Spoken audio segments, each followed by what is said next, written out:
Yo, so this is the producer room powered by producer culture.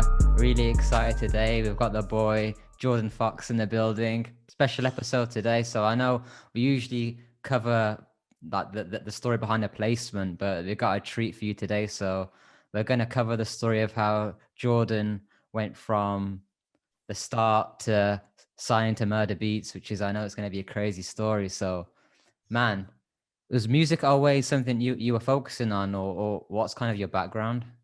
Yeah, so not really. That's the funny part is like, so I'm a little bit older. I'm 32, 30, going on 33.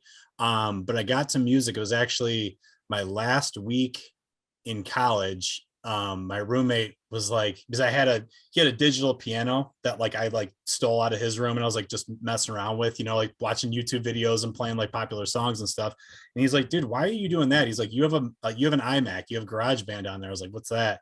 He's like, you can make music on your computer. And I was like, what do you mean? And thank God I found that the last week of college, because I was like, dude, there was no chance I was moving away from that point on. But yeah, long story short, I just kind of like started from that point and just kept that interest up and that hobby up, and it just kind of grew. When's the transition point from like this is pretty cool, saying like I'm quite enjoying making beats, to thinking a bit more long term and say, this might be something I want to really invest some more time and effort into? Like 2014, I think. So it's been a while. I've been at it, pretty aggressively. And then I'd say it was right before my daughter was born.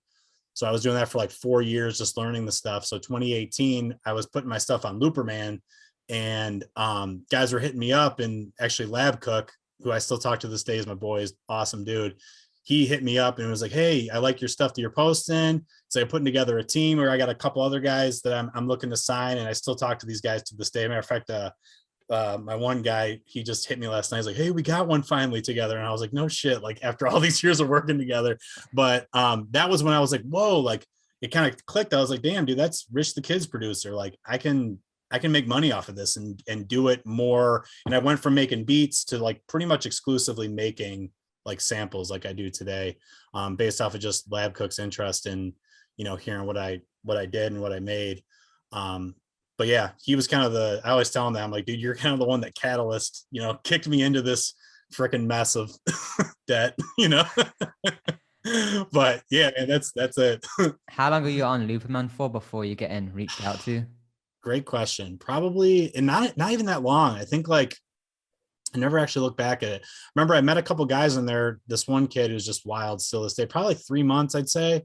Not even, maybe 4, 3, 2, I don't know, something around there. And then I remember Westside Webb, who, I mean, he's a recording artist now. He's awesome dude, out in LA. He hit me and was like, hey, I like your shit, I'm recording, do it type of thing. And then Thelabcook was the next one. And then Thelabcook was like, hey, I want to sign you type of thing. And then I started kind of like opening my eyes to what it was all about. But yeah. Yeah, that makes sense. I want to ask particularly about Looperman because Yeah. I see a lot of producers, they might swing a big placement off it, but they struggle to really leverage it long term and Yeah. build their name off. So kind of when you got approached by the Thelabcook off your work on Looperman, how did you make sure that it was going to continue and that it wasn't just going to be like a one-off interaction? Yeah. Well, I think just even the way that he approached me was kind of like that. He literally he's like, hey, I want to sign you. I'm putting together a team. You can stop posting your shit on Looperman. Like, so he even told me like from the get-go, he's like, hey, I want you to send me, and I hadn't had any traction at that point. And I was like, oh wow, this like bigger producer's paying attention to me. And it was an easy decision. I was like, I just won't post stuff on Looperman, because obviously, like when you're posting it there, it's just for like your name, if that, like you're not going to get any credit or publishing or anything or royalties, if it gets placed. But I was just trying to see how many downloads I could get on my shit. I'd post it, and then and that would kind of gear me up, like, oh, like that many people liked it. And I'd pay attention to who else was getting a lot of downloads and like kind of reach out to them and curious about what they do type of thing. So I guess that kind of like, I really didn't continue on Looperman once I like got to once Thelabcook found me type of thing. And then when does it go from there? How do things start to progress? So from there, man, like that's where it gets like, so with Thelabcook, he had a couple other guys, LNK and Mario Peterson, who, I mean, they've done a ton of stuff, like they're these two German guys, and still talk to them. Those are my boys. But Leon LNK, he was the one that kind of told him, I was like, hey man, how are you like doing what you're doing? Like, what's this all about? And he's like, oh dude, he's like, you just DM producers on Instagram. And he's like, you just get their email. I'm like, wait, what? Like, it's that easy? And I'm like, how many guys do you DM? Like 1 or 2? He's like, no, man, like you go for like 30 or 40 a day. I'm like, Jesus, dude. But like, that was the grind. And he kind of told me, he's like, and that was before. I feel like nowadays, I mean, it's so tough to get people's email, you know, like back then, I feel like it was even easier just to be like, hey, I've got some loops. Like it wasn't as saturated as it is today. That was 2018. So then I just kind of like started networking based on like, hey, like, you know, this guy, you know, and just look at the mutual friends list on Instagram, and then just kind of like networked that way to wherever I was going, type of thing, just trying to get my music to be heard by as many people as I could in the positions to get it placed. You know, that's kind of obviously the end goal. But yeah, that was like, and then I mean, I'll fast forward all the way to Murda. That was, what year was that? Was that 2020? I think it was 2020. I can't remember. I think it was 2020. Yeah. But like, I was just doing that Instagram grind and like sending stuff to people. And I connected with, you know, Foster, who's signed to Murda too, connected to Pro Logic, and Pro Logic and I, we had a song with Nav, a bunch of songs with Nav, but one ended up coming out. And then 30 Rock too was using my stuff. We had one with Lil Baby and Lil Yachty. And basically just from those different points, I just kind of kept converging. And then it just, I got Murda's email just by, again, DMing, like nothing super crazy. I just DM'd him, was like, hey, I work with Foster.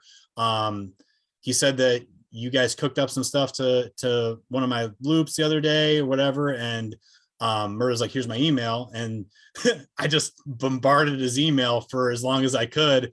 And yeah, it kind of ridiculous, but he finally clicked on one, he said, and he told me the story after the fact. And he's like, he finally clicked on an email. He's like, dude, I just kept seeing your fucking name at the top of my inbox. He's like, who's this motherfucker, Jordan Fox? And he clicked on it, and I sent you the screenshot too, but where it's all caps, fire, bro, send more. Where are you from? I was like, dude, I lost my shit. It was like 2 a.m. And I was like, oh my God. Like, I mean, obviously I'm a huge fan of Murda Beatz, like, you know, all of his stuff, but still to this day, but just cool to like have that validation that somebody in that position liked your stuff, you know? Yeah. Before we jump into kind of how it progresses from there, I want to ask, in terms of, I know sometimes it's hard to evaluate your own sound, but obviously you are on Looperman for 3 months, Thelabcook hits you up, and then you manage to keep getting people to be attracted to your samples. What do you reckon it is about your work that people kind of gravitate towards? Because obviously it's such a flooded market. Dude, and that is such a great question. Honestly, man, like that is, like, I think of that like almost every single day. Like, I mean, obviously everybody has their influences. Like I love Q beat stuff, you know, like who doesn't? So like you have your influences, but at the same time, like I would remember what I like about music, and I just make some stuff that I thought sounded interesting, you know, and that's kind of as, I think that for a while there, I was just doing like weird shit, like that didn't really, it wasn't like other people's stuff that was, I'm not necessarily saying formulaic, because mine's definitely formulaic too, but like something just not the same type of template. And I think that kind of stuck some people's ear. Like the mix was weird on some of shit. It was probably just my noviceness to it too, you know, like not really knowing what I was doing, but just like thinking, oh, that sounds kind of dope, you know, and like putting it into a pack. And then, like I said, not being afraid to release it too, and just like send it out to whoever. So I don't know, man, as far as the sound goes, just like I always say, like on my like professional resumes and stuff, being passionately curious, like it's an Einstein quote. I just think that kind of serves me well too. Like always trying to like, oh, what does this do? What does that do? What if I put this there? You know, like experimenting type of thing that in, you know, not necessarily knowing what I'm doing, sometimes I think leads to some magic. And that's, you know, how my placements have come about, I believe, but yeah. Yeah, that's facts. Yeah. So back to Murda hits you back from that email saying send more stuff. How does it go from him vibing with what you got going on to him bringing you into the fold? Yeah. That's another one too. It definitely wasn't immediate. I remember he hit me with that email, fire, send more, where you from? And I told him where I was from. And he like FaceTime me, and we talked for a little bit. But I just kept sending him stuff, and I forgot, it was probably about 2 months into sending him stuff, like, and he was downloading pretty regularly. And he hit me back one night and was just like, hey man, I want to sign you. You work with the team, you know, you gel already. Like me and Foster were working a ton too. Foster's my dude. and he's like, it just makes sense to sign you. He's like, I want to put together a contract. So it was definitely just like that consistency factor from that point. And I'm glad that whatever I sent him in that time period wasn't shit, you know, so, or maybe it was, but he still liked it. So yeah, that's kind of how the time period went. But that was a weird time, man. That all kind of blurs together. Like I said, it was 2020 and like weirdest times of my life, you know, so it's like even weirder that all happened too. But And well, what do you reckon the main differences from like your relationship with Murda now to when you first connected? How has that kind of developed over time? yeah, I mean, like I said, they're great. It's a great bunch of guys. He's signed a whole bunch of people I work with a ton, and we talk and collaborate all the time. Murda's Murda. He's got a ton of stuff on his plate all the time, so I try to stay out of his hair as much as possible. But like, you know, he downloads my shit and listens to it and works with it when it's good. You know, I mean, he's got everybody in the world. I remember he said a text to me. He's like, I forgot when this was, but he's like, bro, I've heard literally everything. He's like, you can't not believe him because it's like, dude, he's been at it for how many years? So he really has to be standout quality shit for him to be able to be like, whoa, okay, I'm going to take the time to make a beat to this. Cause he's got guys, I mean, freaking Grammy winners. He's one, you know, obviously, but so many people sending him stuff. So I just, you know, consider it a blessing that I'm even in that circle, you know, in that stratosphere, so to speak, with that group. So, but he's great. You know, every time I go out to LA, he's like, let's link up, you know, and we end up meeting up, went out to dinner with him last time I was out there. He's a great guy.